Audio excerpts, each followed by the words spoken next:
Bismillahirrahmanirrahim. Assalamualaikum warahmatullahi wabarakatuh. Alhamdulillahirabbil alamin. Wa bihi nasta'in ala umuri dunya waddin. Wassalatu wassalamu ala asyrafil anbiya'i wal mursalin wa ala alihi wa sahbihi ajma'in.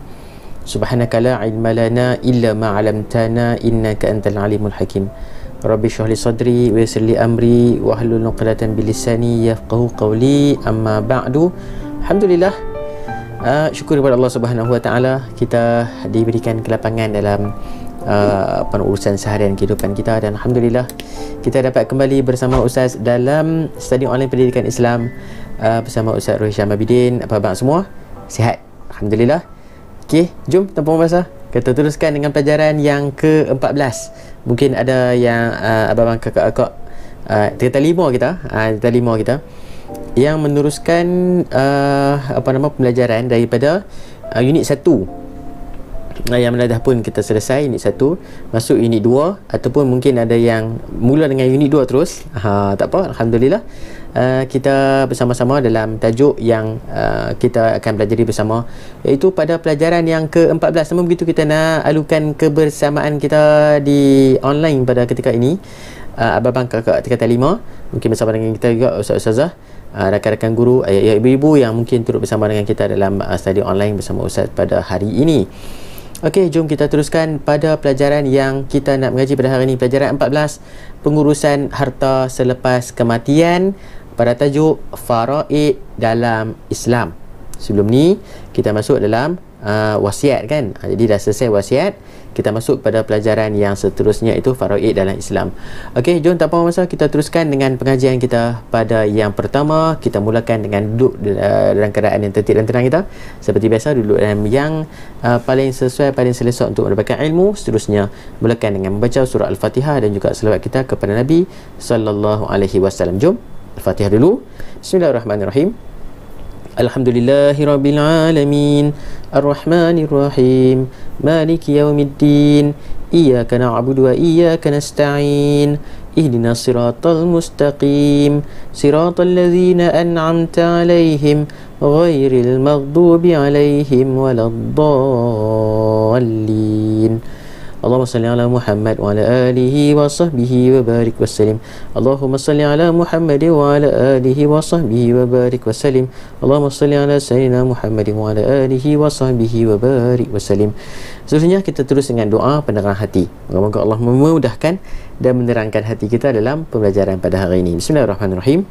Allahumma ftah alaina hikmataka wa anshur alaina min khazaini rahmatika ya arhamar rahimin. Walhamdulillahirabbil alamin. Okey, pastikan semua peralatan kita ada di depan mata. Buku teks, buku kerja, buku tulis, pen, pensel, kertas kita siap ada di hadapan, dan kita mula untuk kelaskan hati belajar. Fokus pada pelajaran pada kali ini, bidang fiqh, pembelajaran yang disambung daripada unit 1 dulu, muka surat 144 hingga 150, pengurusan harta selepas kematian. Unit seterusnya faraid dalam Islam, pelajaran 14. Okey, unit 2 faraid dalam Islam. Alright, jom kita boleh mula pada yang pertama, maksud, hukum dan dalil faraid. Apakah yang dimaksudkan dengan faraid, apakah hukum dan juga dalil bagi faraid. Kita pergi dulu yang pertama, itu maksud faraid. Anak-anak sekalian, faraid adalah pembahagian harta seorang Islam, yang pertama, yang telah meninggal dunia. Yang kedua, kepada anggota warisnya. Yang ketiga, menurut hukum syarak. Berapa semua? 4. Yang pertama, pembahagian harta. Pembahagian harta, okey, seorang Islam yang telah meninggal dunia. Harta seorang Islam yang meninggal dunia kepada anggota warisnya menurut hukum syarak. Okey, jadi 4 poin di sini bagi melengkapkan maksud faraid. Jadi yang pertama, pembahagian harta seorang Islam yang telah meninggal dunia kepada siapa? Anggota warisnya mengikut hukum syarak. Jadi 4 poin untuk maksud faraid. Kemudian hukumnya adalah wajib. Faraid adalah hukumnya wajib dilaksanakan dalam bab pengurusan harta selepas kematian. Kalau wasiat, hukumnya sunat pandai. Kalau faraid hukumnya wajib. Ahsantum. Right, boleh dapat dekat tu. Okey, dah selesai maksud hukum maksud dan juga hukum faraid. Kita terus kepada yang seterusnya, itu dalil naqli faraid. Apakah bukti ataupun persyariatan faraid ini? Itu pertama kita lihat pada firman Allah Subhanahu wa taala dalam surah An-Nisa ayat ke-7. A'udzu billahi minasyaitonir rajim. Lirrijali nasibum mimma tarakal walidaini wal aqrabuna walin nisa'i nasibum mimma tarak وللنساء نصيب مما ترك الوالدان والأقربون مما قل منه أو كثر نصيبا مفروضا. Sadaqallahul Azim. Allah berfirman, maksud orang lelaki ada bahagian pusaka daripada peninggalan ibu bapa dan saudara mara mereka, dan orang perempuan pula ada bahagian pusaka daripada peninggalan ibu bapa dan saudara mara mereka, sama ada sedikit atau banyak menurut bahagian yang telah ditetapkan. Dalam firman Allah, Allah cerita lelaki ada bahagian, perempuan ada bahagian, dan juga saudara mara yang lain juga ada bahagian dalam pusaka. Jadi ini adalah dalil naqli bagi pelaksanaan faraid. Seterusnya kita tengok pada hadis Nabi sallallahu alaihi wasallam yang mana Abdullah bin Abbas radhiyallahu anhu meriwayatkan bahawa Rasulullah sallallahu alaihi wasallam bersabda, "Alhiqul faraidha bi ahliha, fama baqiya fahuwa li'aula rajulin zakarin." Muttafaqun alaih. Serahkanlah bahagian-bahagian pusaka yang ditetapkan itu kepada para pemiliknya. Apa-apa jua yang masih berbaki, maka serahkanlah bahagian itu kepada waris lelaki yang terdekat. Yang ni adalah kata apa? Dalil daripada hadis Nabi SAW. Alright, okay, kita teruskan dengan spektrum ilmu sikit. Rasulullah SAW telah memperakui Zaid bin Sabit radhiyallahu anhu sebagai salah seorang pakar dalam bidang faraid, sebagaimana satu hadis yang diriwayatkan oleh Anas bin Malik radhiyallahu anhu bahawa Nabi sallallahu alaihi wasallam bersabda, afraduhum Zaidu ibnu Sabit. Riwayat Ibnu Majah dan juga At-Tirmizi. Yang mana maksudnya orang yang paling mengetahui faraid antara kamu ialah Zaid bin Sabit. Okey, seterusnya kita pergi kepada rukun dan juga syarat faraid. Ini benda yang sangat-sangat penting, sangat-sangat perlu untuk anak-anak para pelajar sekalian faham dan juga ingat, mengetahuinya insya-Allah. Okey, kita pergi dulu dengan rukun faraid. Rukun faraid terbahagi kepada 3. Rukun faraid ada berapa? 3. Yang pertama iaitu orang yang mewariskan harta. Yang pertama itu orang itu sendiri, orang yang mewariskan harta. Yang kedua, waris sendiri. Dan yang ketiga, harta pusaka itu sendiri. Orang, harta, waris. Jadi gitu nak mudah faham kan? Orang yang ada harta mewariskan harta kepada penerima harta pusaka tersebut. Boleh dapat dekat tu. Jadi 3 lah, 3. Okey, seterusnya kita tengok pada syarat sah faraid. Yang pertama itu orang yang mewariskan harta. Orang yang mewariskan harta ini kematiannya telah disahkan. Maknanya orang yang mewariskan harta, dia nak mewariskan harta, nak kira faraid ini, kematiannya tu sah dia mati. Bahasa kasarnya apa? Confirm mati lah. Bila confirm mati, Allah SWT dah ada sijil kematian dan sebagainya, maka barulah dibuat pembahagian harta itu. Sekiranya kematiannya belum disahkan, pembahagian harta tidak dibenarkan. Maknanya mungkin dia tengah nazak ke, ataupun sedang ditidurkan ke, kan, ataupun koma dan sebagainya, tak confirm lagi kata meninggalnya seseorang itu, maka waktu tu tak boleh lagi duk buat bagi-bagi harta, tak boleh lagi, tak boleh bagi buat faraid dan sebagainya. Jadi bila dah confirm kata meninggalnya seseorang pewaris harta, yang membahagikan ataupun yang menyerahkan harta tu, Allah SWT nak sebut pun kadang tak sampai kan ayat tu. Maka tak boleh lagi. Bila dah confirm meninggal, barulah dibolehkan. Alright, seterusnya waris. Waris masih hidup, nak bagi dekat orang tu kena hidup lah. Kalau orang tu pun meninggal, nak bagi macam mana kan? Jadi waris tu masih hidup dan mengetahui status hubungan dengan si mati, kerana ada pembahagian dan juga ada kadarnya bagi waris-waris yang bakal menerima harta tersebut. Jadi kalaulah dia tak tahu hubungan dia dengan si mati, dia duk main tuntut, dia duk main habaq kata saya ni anak kepada si mati, tapi tak tahu status tu confirm ataupun tidak, maka dia takkan dapat harta tersebut sebab status dia diragui. Boleh tak kat tu? Okay, waris masih hidup dan juga tahu status hubungan dengan si mati. Seterusnya, harta pusaka itu sendiri, harta yang dimiliki oleh si mati. Sekiranya harta pusaka tidak dimiliki oleh si mati, pembahagiannya tidak sah. Nak dapatkan, kalau contoh tanah kan, tanah ataupun duit dalam bank, memang confirm lah sebab akaun tu atas nama si mati. Jadi pembahagian itu boleh dibuat.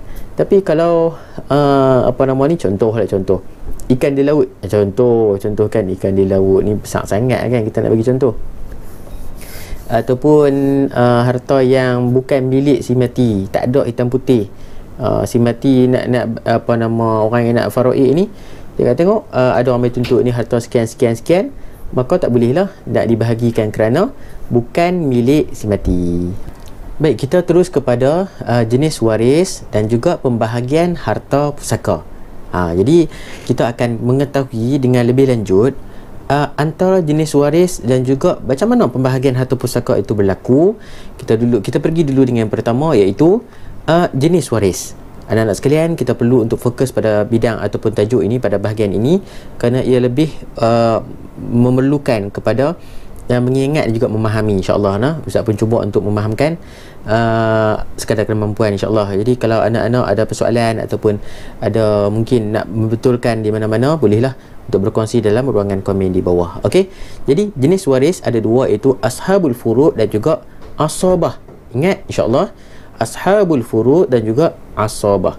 Itu pertama, kita pergi kepada ashabul furud. Apa disebut sebagai ashabul furud? Ialah waris yang menerima harta pusaka mengikut kadar yang telah ditetapkan oleh syarak. Ashabul furud ialah golongan yang telah ditetapkan kadar untuk diberikan kepada penerimanya. Ada bilangan-bilangan ataupun kadarnya yang tertentu yang telah ditetapkan. Itu pertama. Yang kedua ialah asabah. Apa disebutkan sebagai asabah? Ialah waris yang menerima baki harta pusaka selepas dibahagikan kepada ashabul furud. Maknanya ashabul furud, apabila meninggal seseorang itu, maka hartanya dibahagikan ataupun diberikan terlebih dahulu kepada ashabul furud yang pertama, mengikut kadar. Dah selesai semua pembahagian harta, tengok ada lebih, tengok ada lebih daripada harta si waris ataupun orang yang mewariskan harta tu, maka lebihan daripada harta tersebut barulah diberikan kepada golongan asabah ini. Boleh dekat tu.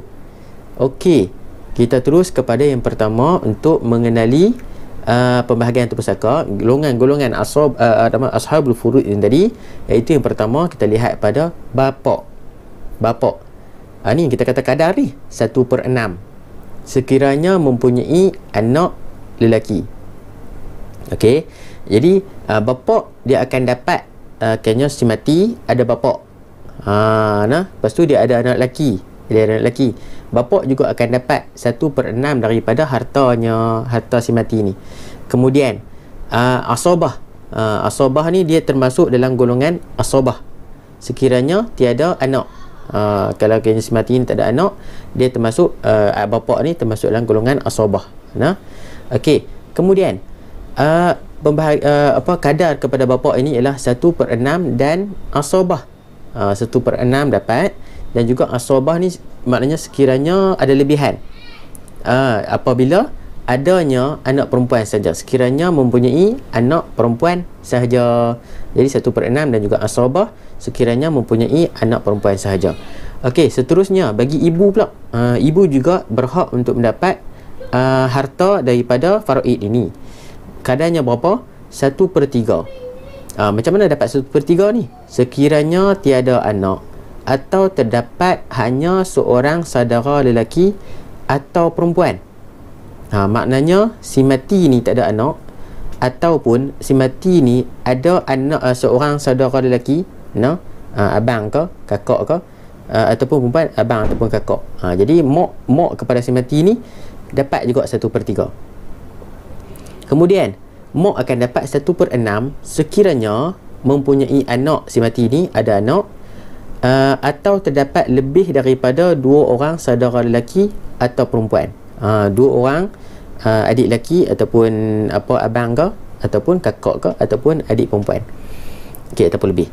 Dan mak juga akan dapat 1/3 sekiranya daripada bapak kepada si mati tu, sekiranya hanya mempunyai ibu, ayah, suami atau isteri. Maknanya kalau si mati ni merupakan seorang lelaki, dia ada mak, dia ada ayah, ibu ayah lah, ataupun dia ada isteri.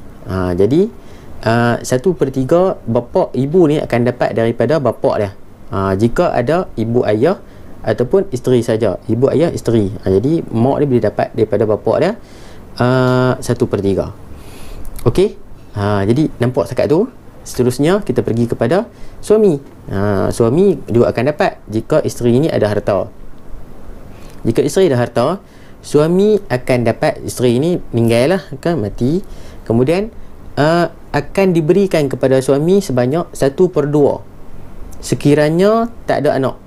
Sekiranya tak ada anak, kayaknya isteri meninggal, ada harta, jadi 1/2 akan diberikan kepada suami jika tak ada anak. Okey, jika ada anak, suami hanya berhak mendapat 1/4 daripada harta tersebut. Boleh nah? Okey, boleh dekat tu. Allahumma salli insya-Allah. Okey, seterusnya kepada anak lelaki juga akan dapat.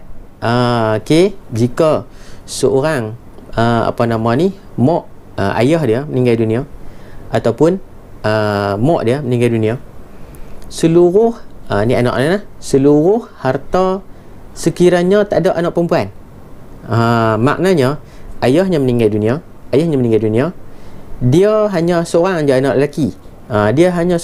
lelaki, maka dia berhak untuk mendapat keseluruhan harta daripada ayahnya, jika tak ada anak perempuan. Dia termasuk dalam asabah bin nafsi. Siapa dia asabah bin nafsi ni? Sekejap kita tengok bersama. Asabah bin nafsi ni maksudnya pewaris pada diri sendiri. Pewaris kepada diri sendiri, penguat kepada diri sendiri tu. Okey, waris tunggal lah ni, kira ni anak lelaki ni waris tunggal lah, waris kuat lah kira ni orang kata kan. Dapat seluruh harta. Okey, kepada anak perempuan juga akan dapat, sekiranya dia akan dapat 1/2 daripada keseluruhan harta sekiranya dia adalah anak tunggal perempuan ni. Dia anak tunggal, ayah dengan mak dia meninggal ataupun ayah dia meninggal, ayah dia ada harta, dia akan dapat 1/2 daripada harta ayah dia sekiranya dia seorang saja anak perempuan. Dia tak ada abang ataupun adik lelaki, dia tak ada adik perempuan dia ataupun kakak, dia tak ada, dia seorang-seorang dia, 1/2. Tapi jika dia ada 2 atau lebih anak perempuan, yang si mati itulah, yang si mati itu ada 2 ataupun lebih anak perempuan, maka anak perempuan ini layak untuk mendapat 2/3 sahaja, 2/3 daripada harta tersebut. Disebut sebagai asabah bil ghair. Macam mana asabah bil ghair ni pula? Sekejap lagi kita cerita. Sekiranya mempunyai anak lelaki, asabah ni adalah penguat dengan ghair, dengan selainnya. B ni dengan selainnya. Okey. Seterusnya isteri. Suami meninggal, ada isteri seorang. isteri layak mendapat 1/4 daripada bahagian harta jika tak ada anak. Jika tak ada anak, isteri mendapat 1/4 saja harta tersebut. Pengiraan dia adalah cara nak mengira dia kan. Kalau ada harta berapa 10,000 dalam akaun, 1/4 daripada 10,000 tu berapa? Mungkin apa nama ni 450 ke. Macam itulah pengiraan dia. Banyaklah pengiraan dia. Tapi seorang isteri ni, jika dia ada anak, isteri boleh dapat tak? Boleh juga, tapi 1/8 daripada keseluruhan harta. Jadi ini orang panggil ashabul furud.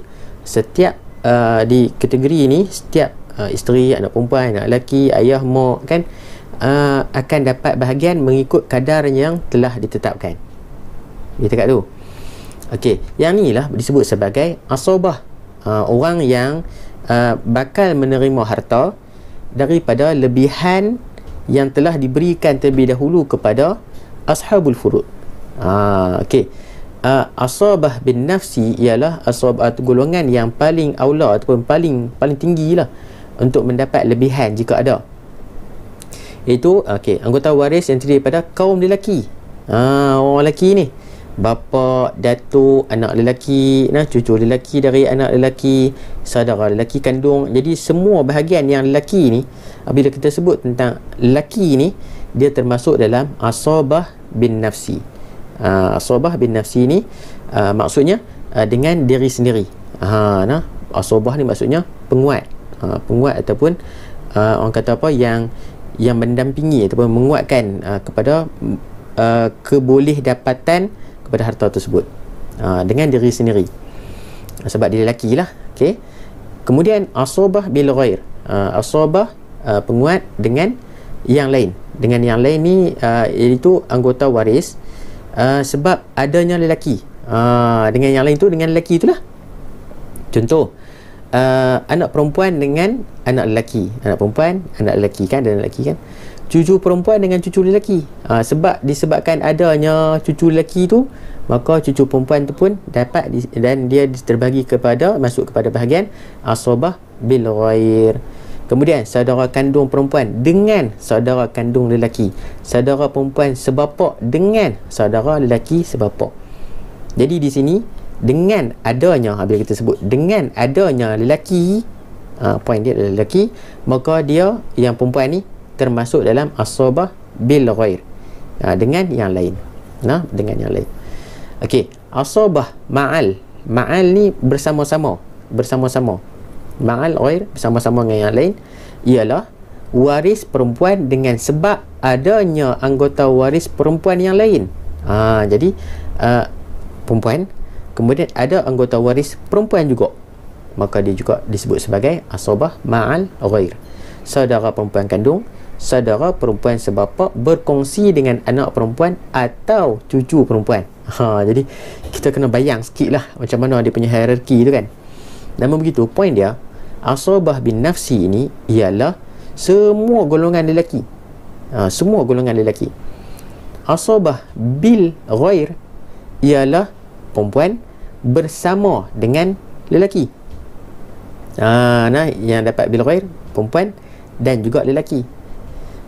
Ma'al ialah yang datang bersama-sama. Tadi ni dengan ma'al bersama-sama.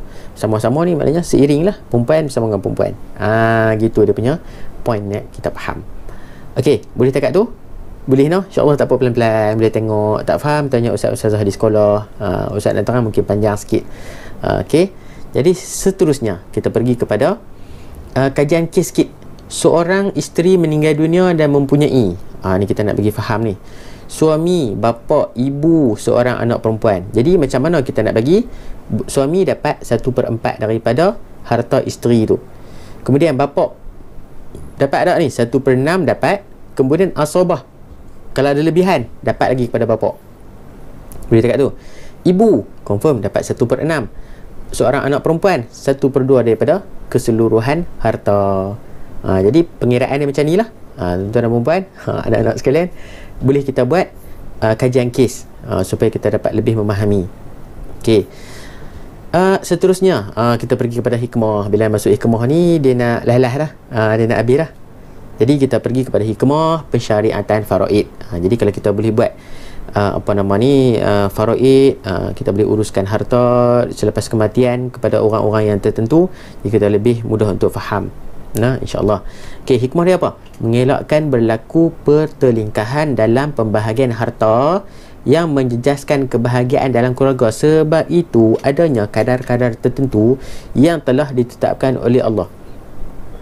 Sebab itu jika kita faham tentang faraid ini, insya-Allah takkan ada pergaduhan. Tidak ada perebutan dalam harta bagi si mati. Harta si mati tak ada gaduh, sebab kita faham itu adalah pembahagian yang telah ditetapkan oleh Allah. Maka orang yang faham, jika dia termasuk dalam orang panggil apa tadi ni, asabah kan, asabah tu maknanya lebihan. Ada yang kemungkinan asabah ni takkan dapat lebihan tersebut jika telah pun diberikan kepada ashabul furud. Jadi ashabul furud dapat semua, dia tak dapat. Jadi dia kena reda, dia kena pasrah, dia kena terima bahawa dia tu adanya hanyalah asabah. Macam tu contoh dia. Jadi anak-anak sekalian, bila kita faham tentang faraid, kemungkinan takkan berlaku pertelingkahan dan juga orang kata apa, perpecahan dalam keluarga disebabkan perebutan harta. Okey, itu yang pertama. Yang kedua, menjamin kelangsungan hidup waris selepas kematian orang yang mewarisi harta. Maknanya orang yang mewariskan harta ni, dia ada harta. Bila dia mati, dia tinggalkan harta kepada pewaris. Tinggal hartakan kepada orang yang bakal mewarisi hartanya tu dalam keadaan yang ada harta. Sebab tu bila kita tinggalkan harta kepada orang yang masih hidup selepas kematian kita, dia dapat membantu orang yang masih hidup untuk meneruskan kehidupan. Jadi itu antara hikmahnya. Yang ketiga iaitu menegakkan keadilan bagi pihak waris supaya tidak ditipu oleh pihak yang tidak bertanggungjawab. Kadang-kadang ada orang main tuntut, tiba-tiba dia jadi ahli waris. Saya anak kepada si mati, dah tahu kata si mati tu banyak harta, dia main dituntut tiba-tiba kan. Jadi kita kena tahu dulu status dia, betul ke ni anak kan, betul ke dia ni waris mati kan. Gitu, supaya tidak ditipu oleh pihak yang tidak bertanggungjawab. Okey, seterusnya yang keempat, mengekalkan kasih sayang dalam kalangan anggota keluarga. Dah dapat pembahagian harta, dah orang kata saling redha meredai dalam pembahagian tersebut, maka kasih sayang akan terus berkekalan dan akan terus mekar hingga ke syurga, insya-Allah. Disebabkan pelaksanaan faraid yang adil dan juga mengikut syariat yang telah ditetapkan oleh agama. Wallahu a'lam. Wallahu a'lam. Apa yang kita kongsikan pada hari ini insya-Allah akan memberikan manfaat dan juga kebaikan bersama. Jadi jika anak-anak pelajar nak kembali ataupun sebarang pertanyaan ataupun mungkin ada yang nak membetulkan Ustaz, Allahumma salli ala Muhammad, mungkin Ustaz ada terlepas di mana-mana, bolehlah kongsi di ruangan komen di bawah, ataupun mungkin ada link-link yang boleh kita kongsi dengan sahabat-sahabat kita, boleh kita kongsikan. Alright, jadi Ustaz rasa sekarang ini saja pertemuan kita secara maya dalam tajuk pengurusan harta selepas kematian, bab faraid dalam Islam. Moga kita bertemu lagi. Terima kasih abang kakak kata lima kita. Moga kita dapat bertemu lagi dalam rancangan seterusnya, macam TV pula kan. Siru ala barakatillah. Wallahu ta'ala alam. Qul qawli hadza wa astaghfirullahal azim li wa lakum. Kita jumpa lagi. Assalamualaikum warahmatullahi wabarakatuh.